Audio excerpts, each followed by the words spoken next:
Halo, Assalamualaikum warahmatullahi wabarakatuh. Kali ini kita akan membahas tentang strategi agar brand kita itu cepat dikenal oleh masyarakat. Gimana sih caranya? Nah, salah satu caranya itu adalah dengan menggunakan teori positioning. Apa sih teori positioning itu? Nah, untuk pengertiannya sendiri, teori positioning adalah teori yang menempatkan produk kita dan merek kita itu di benak hati pelanggan.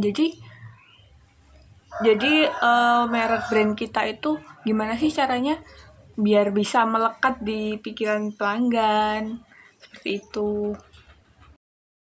Jadi sebelum kita masuk ke dalam materi strateginya agar brand kita selalu diingat oleh masyarakat, kita harus punya tujuan dulu, atau kita harus mengetahui dulu apa itu tujuan positioning. Nah, untuk tujuannya sendiri itu ada yang pertama, ada untuk menempatkan atau memposisikan produk pasar kita sehingga produk kita itu terpisah atau berbeda dengan merek-merek yang lain atau yang bersaing dengan produk kita.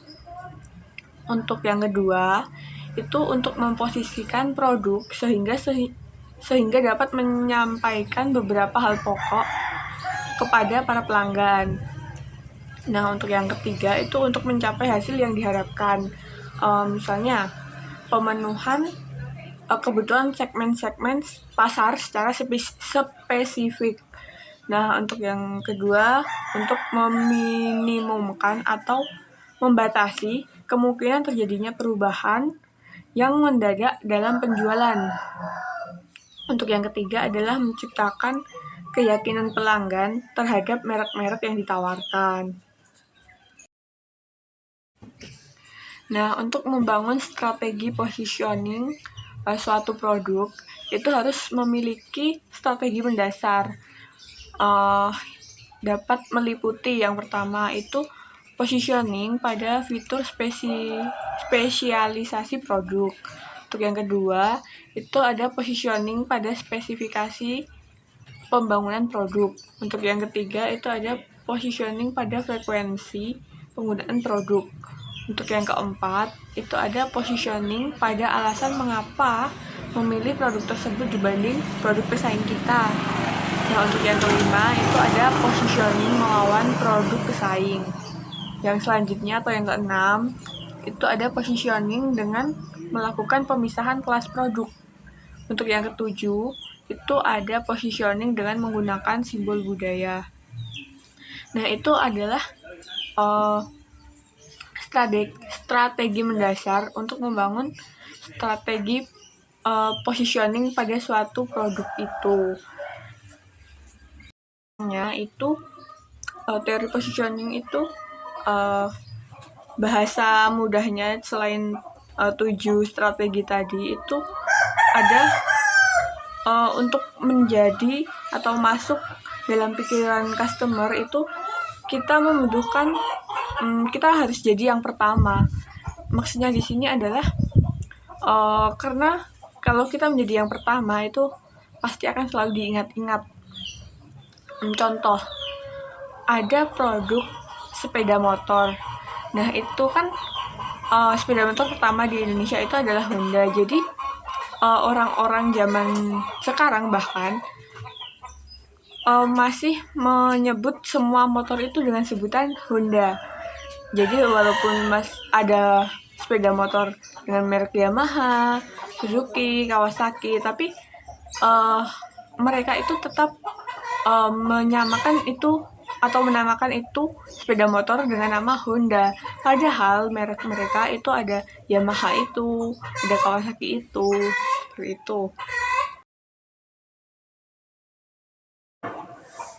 Terus contoh yang kedua itu misal ada air mineral. Air mineral itu dipegang dahulu. Yang pertama itu ada Aqua. Nah, sampai sekarang semua air mineral itu pasti orang menyebutnya dengan Aqua. Jadi kalau misal di warung ada yang mau membeli air mineral, tapi di situ tidak ada Aqua, tapi mereka tetap meminta atau membeli dengan sebutan Aqua. Misal, Kak, kita mau beli Aqua, padahal di situ nggak ada merek namanya Aqua. Nah, misal juga untuk merek pasta gigi. Merek pasta gigi itu mereka menyebutnya dengan odol. Padahal odol itu adalah merek yang pertama. Jadi semua pasta gigi, misal ada Pepsodent, Ciptadent, Sensodyne, nah itu pasti disebut juga dengan odol. Padahal mereka beda merek.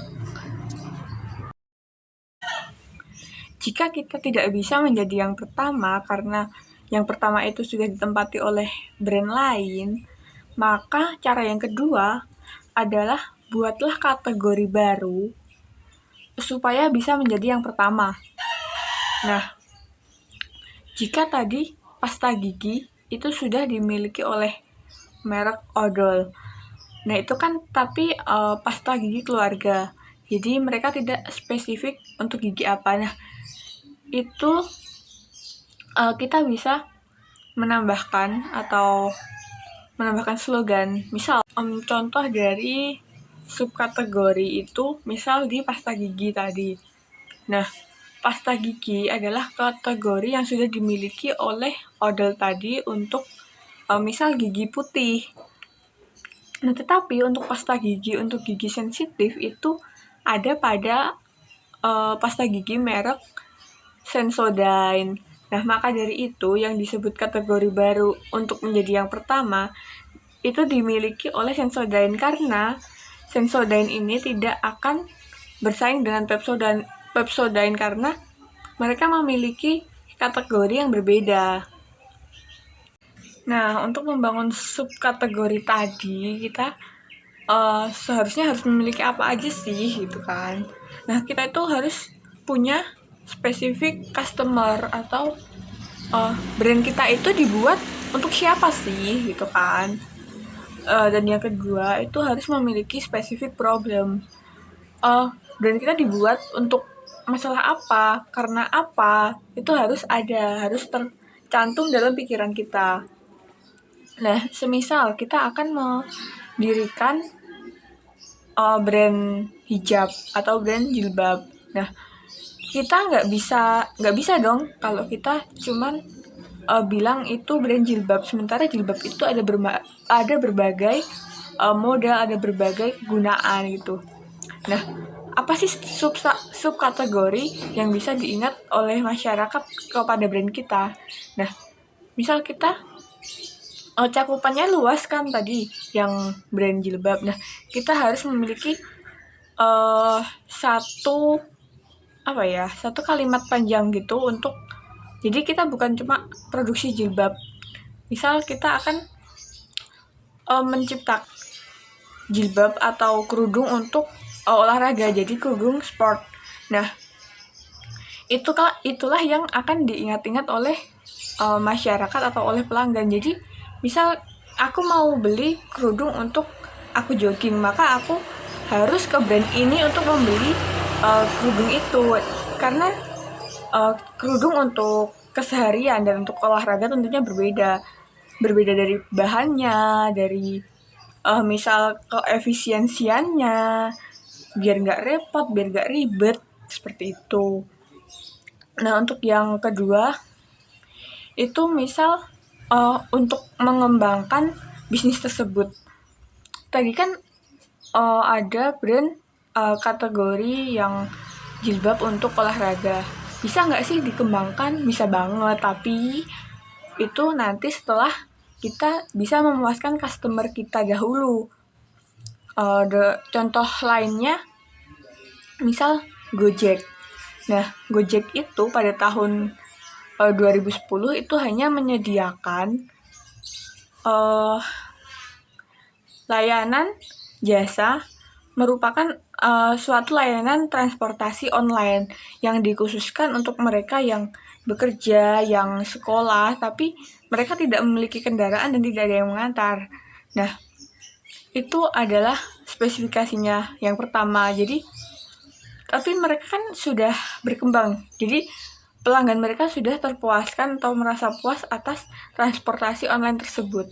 Jadi, mereka nih bisa mengembangkannya menjadi seperti sekarang. Misal ada untuk GoFood, terus ada GoCar, GoRide, terus ada untuk aplikasi belanjanya seperti itu. Nah, jadi kesimpulannya gimana sih cara membuat orang men-trigger untuk membeli produk kita? Nah, yang pertama itu adalah sadarkan kalau orang itu punya masalah. Nah, nggak mungkin dong kalau orang itu nggak punya masalah, terus pasti dia diem aja, nggak mungkin. Nah, dan yang kedua itu ada sadarkan solusi yang tepat. Jadi kan berkesinambungan tuh. Yang pertama itu ada dia memiliki masalah, yang kedua itu dia harus memiliki solusi, dan sadarkan yang ketiga itu ada sadarkan dia untuk memilih produk kita.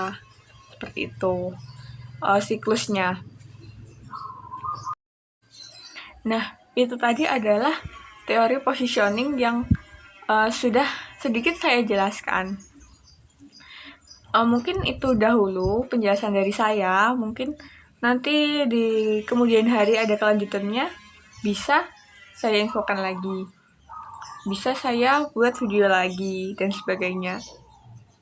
Untuk sekarang saya cukupkan dahulu. Wassalamualaikum warahmatullahi wabarakatuh.